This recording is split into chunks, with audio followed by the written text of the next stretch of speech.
네, 안녕하십니까? 한 주 잘 지냈었습니까?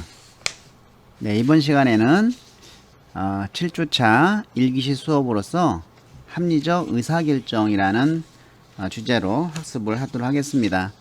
우리가 지난주에 그 자신의 어떤 직업을 탐색을 해서 희망 직업 4개를 좀 알아보라고 했는데, 그 4개를 가지고 우리가 의사결정도 하고 이것을 어떻게 타협을 할 것인지 타협까지 7주차에서 그 학습을 하도록 하겠습니다.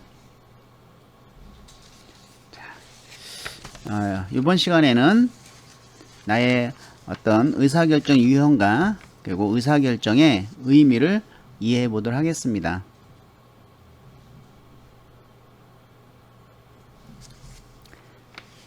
먼저 이 진로 의사결정의 개념을 살펴보면은, 물론 이제 개인이 어떤 정보를 조직하고 또 여러 가지 몇 가지 그 대안들을 신중하게 검토를 해서 이러한 진로 선택을 위한 행동 과정에 전념하는 그런 심리적인 과정이다라고 그 하렌이 이야기를 했습니다.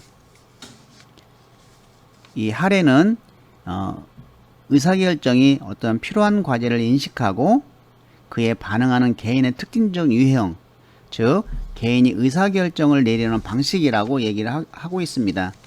사람은 자기 방식대로 의사결정을 내리고 있고, 또 그러한 의사결정 방식으로 인해서 또 실패할 수도 있고 또 성공할 수도 있고, 우리가 사소한 것부터 살아가면서 매번 의사결정을 하고 있죠.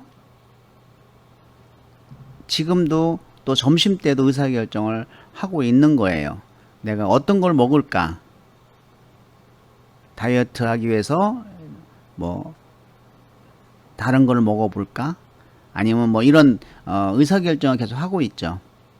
그래서 이러한 의사결정 과정은 어떤 인식하고 그리고 계획하고 확신을 갖게 되면은 이행을 하는 것이죠. 이러한 하렌은 이러한 의사결정 유형을 3가지로 나누고 있습니다. 합리적 유형, 직관적 유형, 의존적 유형. 그래서 이 하렌은 이러한 합리적인 의사결정 유형자가 효과적인 의사결정자다, 이렇게 얘기를 하고, 이러한 합리적 의사결정 유형이 적절한 자아 존중감과 또 잘 분해되고 통합된 자아 개념을 가지고 있다. 그래서 이러한 합리적 의사결정 유형을 활용하고 의사결정에 대한 책임을 지는 사람으로 성숙한 대인관계와 분명한 목적의식을 가진 사람이라고 얘기를 하고 있습니다. 그렇지만은 이 의사결정을 여러분들이 뭐 했을 때 뭐 직관적인 유형이 나오거나 의존적인 유형이 나올 수가 있습니다. 근데 이것은 문화적으로 어떤 민족성이라든지 이런 것이 다르기 때문에 뭐 문제 있는 것은 아니다, 이렇게 보고 있습니다. 그래서 각 유형별로 장단점이 있다. 그 장단점을 잘 살려서 정말 중요한 의사결정이 있을 때 내가 합리적인 의사결정 방식으로 내리는 것을 연습하는 것이라고 생각하시면 되겠습니다. 자, 그래서 이제 의사결정의 의미를 이제 다시 한번 정리를 하는 의미에 살펴보면은, 자기 의사결정이라는 것은 자신의 목표 그리고 문제 등을 해결하기 위해서 어떤 2개 이상의 대안들 중에서 하나를 선택하는 행위다라고 볼 수가 있겠죠. 자, 먼저 이러한 의사결정을 이해하기 위해서는 우리 하렌의 의사결정 유형을 살펴볼 필요가 있습니다. 그래서 하렌은 의사결정 유형을 3가지 합리적 유형, 직관적 유형, 의존적 유형으로 나누었고, 이 3가지의 의사결정 유형은 나름대로의 장단점이 있다. 그러므로 우리가 의사결정 유형별 장단점을 이해하고 단점을 보완해 나가려고 노력하는 것이 무엇보다도 중요하다고 하겠습니다. 자, 3가지 의사결정 유형의 장단점을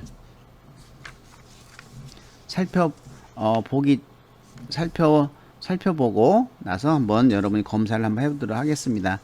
자, 합리적 유형은 의사결정을 할 때 논리적이고 체계적으로 접근하는 유형이고, 또 결정을 내리기 전에 관련 정보를 수집하는 그런 습관을 가지고 있고, 또 이전에 내린 결정도 검토해보고 현재 자신이 내린 결정이 향후 미칠 영향까지에 대해서도 미리 생각하는 유형이죠. 이게 장점인 반면에 그렇게 꼼꼼하다 보니까 단점은 어떻겠어요? 결정을 내리기까지 여러 가지 준비가 필요하므로 시간과 노력이 많이 들고, 자칫 잘못하면은 중요한 의사결정을 할 때 기간을 놓칠 수도 있다라는 것이죠.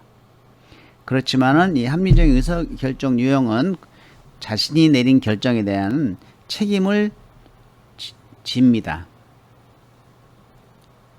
자, 직관적 유형은 이런 결정을 내리는데 감정 상태에 주로 의존하므로 선택이 비교적 빠르죠. 자신의 어떤 직감과 육감에 결정을 내려버려요. 굉장히 빨라요. 저도 이 직관적 의사결정 유형 중에 한 명입니다. 예. 그래서 늘 의사결정을 내리고 나서는 조금 더 생각해 볼 걸, 이런 후회한 적도 많이 있습니다. 이미 말은 던져놨고 그거에 대해 수습하려니까 굉장히 어려운 점이 있어요. 자, 단점은 일단 결정의 주된 배경을 꼼꼼히 확인하지 않죠. 그래서 조급한 결정을 내릴 수가 있다는 것이죠. 자, 그렇지만은 이 직관적 유형도 자신이 내린 결정에 대해서는 책임을 집니다. 그리고 어떤 객관적 논리적 사실에 의해서 결정을 내리기보다는 이런 자신의 환상이나 느낌을 중시하는 것이죠. 저는 중매로 결혼을 했는데요. 그냥 만난 지 6개월 만에 결혼했습니다. 예. 처음에 만나고 딱 육감과 직감으로 그냥 잘해서 결혼해보자 라고 마음을 굳힌 후에 나름대로의 전략을 써서 6개월 안에 결혼을 한 것이죠. 너무 빨리 결정을 내는 측면도 있었나 있지 않았나 뭐 이런 생각도 해보는데, 모든 결혼은 다 그렇죠. 예. 그래서 서로 성격이 다른 환경에서 커왔기 때문에 그 환경을 서로 이해해주고 상대방을 있는 그대로 받아들이면은 전혀 문제가 없다, 이렇게 생각합니다. 예, 그리고 의존적 유형은 주변의 여러 사람들의 생각, 인정을 살피는데 관심을 많이 기울이는 것이죠. 주위 사람들에게 많이 물어봅니다. 그리고 또 살피고, 이런 것은 장점이 되겠어요. 단점은 자신의 결정에 대한 자신감이 없겠죠. 남에게 물어봐서 하니까 스스로 결정 내릴 능력도 부족하다고 느끼는 것이죠. 나는 내가 스스로 결정 내리기 부족해. 그래서 부모님에게 꼭 물어봐야 되고, 친구한테 물어보고, 언니, 형한테 물어봐. 이런 사람들이죠. 그리고 결정한 후에 책임에 신중함으로 다른 사람에게 의존하는 경우도 있습니다. 그렇지만은 우리나라는 이렇게 과거서부터 대가족 제도에서 컸고, 의사결정 내릴 때도 계속 위에 여쭤보고 내리는 그러한 관습으로 인해서 의존적 유형이 높게 나왔다고 해서 문제될 건 하나도 없다. 그리고 이러한 합리적 의사결정 유형, 직관적 의사결정 유형, 의존적 의사결정 유형을 모두 다 쓰는 사람이 있습니다. 시간이 얼마나 걸리겠어요. 근데 최종적으로 내가 의사결정을 내릴 때 합리적으로 하느냐, 직관적으로 하느냐, 의존적으로 하느냐에 대한 것이죠. 자, 내가 직관적으로 괜찮네 하고 의사결정을 내렸는데 합리적으로 정보를 찾다 보니까 아닌 거야. 그래서 그냥 합리적 유형으로 정했다고 하면 이 사람은 합리적 유형인데, 합리적 유형으로 아니더라도 내 육감이 그래도 맞을 거야 라고 육감으로 결정을 했으면 이것은 직관적 유형이 되는 것이죠. 그리고 합리적이건 직관적으로 다 괜찮다고 했는데 부모가 하지 말라고 그건 아니다라고 했을 때 안 했을 때 이것은 의존적 유형이라고 하는 것이죠. 그래서 최종적으로 세 가지 다 쓰지만 뭐 한 가지만 쓰는 사람도 있어요. 두 가지 쓰는 사람 있고 세 가지 다 쓰는 사람이 있지만 결과적으로 내가 결론을 내릴 때 어떤 유형으로 사용하느냐가 나의 어떤 최종적인 의사결정 유형이다 라고 볼 수가 있겠습니다. 자, 그러면 우리가 책의 워크시트에 보시면 나의 의사결정 유형을 알아보자 라고 나와 있습니다. 자, 지금 요거 책을 펴시고 첫 번째 1분부터 30분까지 있습니다. 그래서 나는 중요한 의사결정을 할 때 한 단계 한 단계씩 체계적으로 한다 그렇다 아니다 동그라미 치면서 넘어가시기 바랍니다. 자, 요 30분까지 체크하는데 2분 드리겠습니다.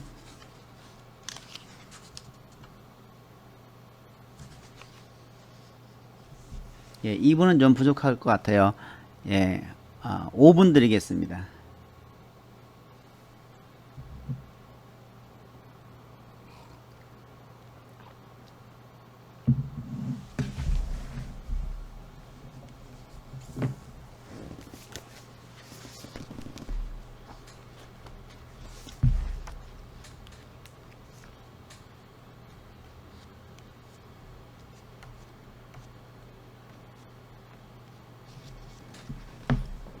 예, 페이지 109페이지에 있습니다.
예, 30번까지 체크를 하셨으면은 그 채점지에다가 옮겨주시기 바랍니다.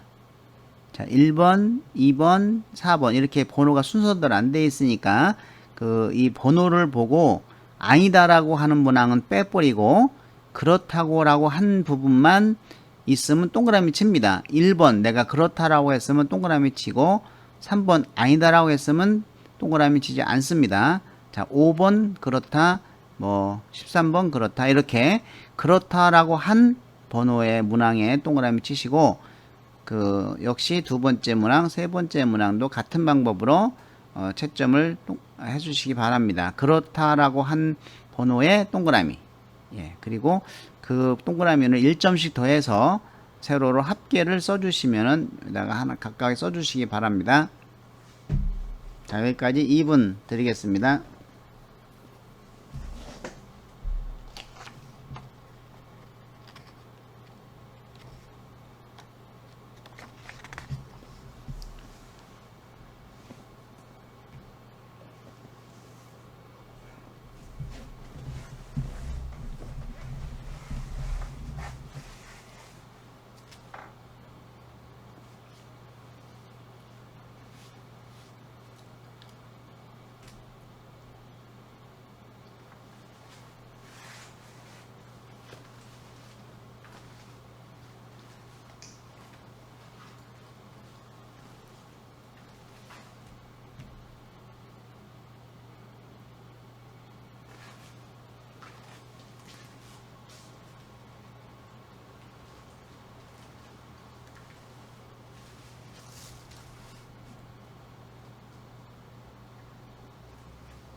예, 여러분들은 어떻게 나왔습니까? 예, 합리적 의사결정형이 손 들어보세요. 아, 예, 많이 있네요.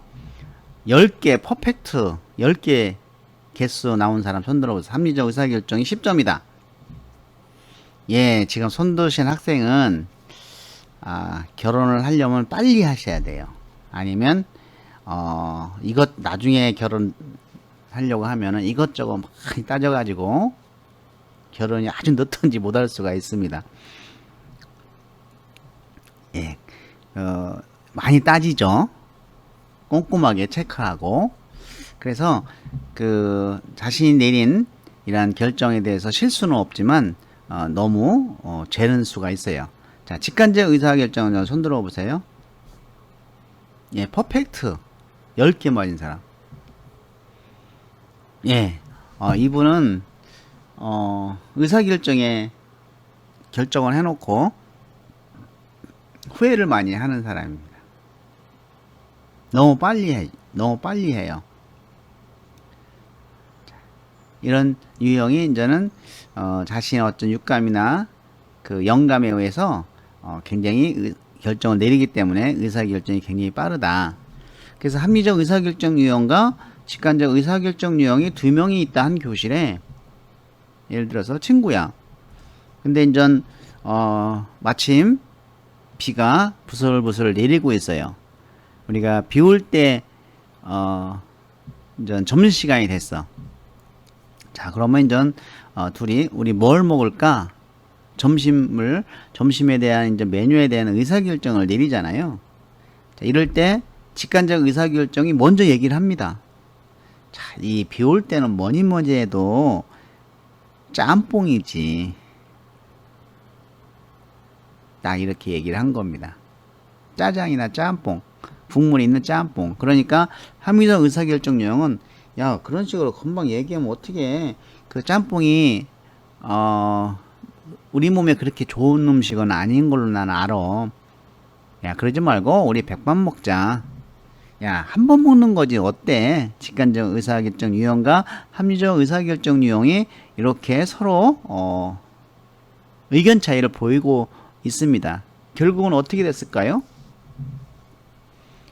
따로따로죠. 따로따로. 합리적 의사결정 유형은 백반 먹고 직관적 의사결정 유형은 짬뽕 먹는 거예요. 그러니까 자신이 나는 육감으로 내리는 거. 난 비가 오면은 짬뽕이야. 안 바뀌죠. 뭐 짬뽕에 어떤 우리 몸에 안 좋은 성분들이 뭐뭐 있다. 이거 소용없어요. 그리고 합리적 의사결정 유형은 한 번 먹는 건지 어때? 이게 통하지가 않는 거예요. 이렇게 자기만의 내리는 색깔이 있다. 자, 이 의존적 유형은 아마 저는 대가족이 같이 모여 사는 집이라든지 아니면 모든 것이 이제 부모가 해줬을 경우에 이런 의존적 유형이 될 수가 있습니다. 그래서 가능한 한 이제는 의존적 유형에서 빼고 직관적 유형에서도 단점을 보완 좀 하고, 자, 의존적 유형의 장점은 뭡니까? 다른 사람의 의견을 청취하는 것이죠. 직관적 의사결정 유형의 장점은 자신의 육감에 의존해서 결정이 빠른 것이죠. 합리적 의사결정 유형은 많은 정보를 꼼꼼히 따져보는 것이죠. 그래서 이러한 장점들을 모아서 장단점을 모아서 우리가 이런 합리적인 의사결정을 내리는 그 절차를 좀 만들 필요가 있겠다라는 것이죠. 그래서 인간은 살아가면서 의사결정을 내리는데 자신의 독특한 방식이 있고, 인생에서 중요한 의사결정을 내려야 할 때는 언제가 인생에서 가장 중요한 의사결정을 내릴 때입니까? 라고 묻는다고 하면 여러분들은 어떤 사건이라고 볼 수 있겠어요? 예, 결혼 맞어요. 또 예, 진로를 선택할 때 예, 그것도 중요하죠. 그리고 기타 다른 중요한 의사결정을 내려야 될 때 그냥 내 스타일로 내리다 보면 실수가 많다. 그래서 이러한 단점을 보완하면서 합리적인 의사결정 절차에 의해서 내리는 것이 필요하다는 겁니다. 자, 이와 같이 이제 합리적 의사결정 절차를 한번 살펴보도록 하겠습니다. 첫 번째는 분명한 명확한 목표 설정이 이루어져야 돼요. 뭐 차를 산다, 결혼을 한다, 아니면 여행을 간다, 어디로 뭐 제주도로 여행을 간다, 이렇게 명확하게 설정을 해야 되겠죠.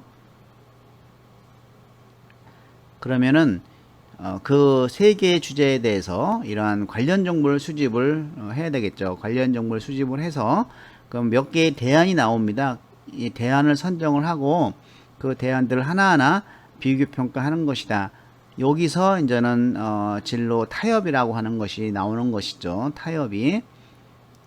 그래서 이 타협은 다음 시간에 이제는 우리가 배우게 됩니다. 그리고 나서 의사결정을 내리는 것이죠. 근데 대안을 선정 안 하는 것이 굉장히 많습니다.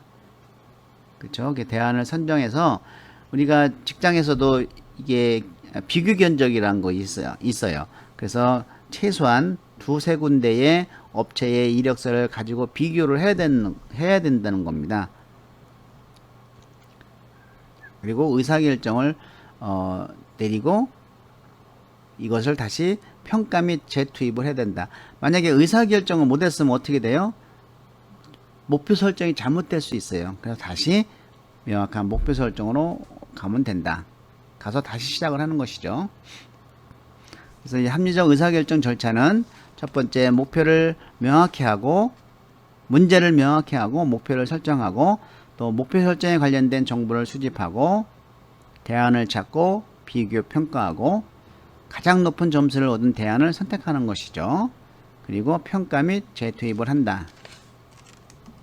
예, 이제 지금까지 여러분들은 이제 자신의 어떤 그 의사결정 유형도 알았고, 그리고 내가 정말 중요한 의사결정을 내릴 때는 한번 이렇게 순서대로 합리적인 의사결정 절차대로 의사결정을 내려야 되겠다, 이런 생각을 가지고 이번 시간 마칠까 합니다. 네, 수고 많이 하셨습니다.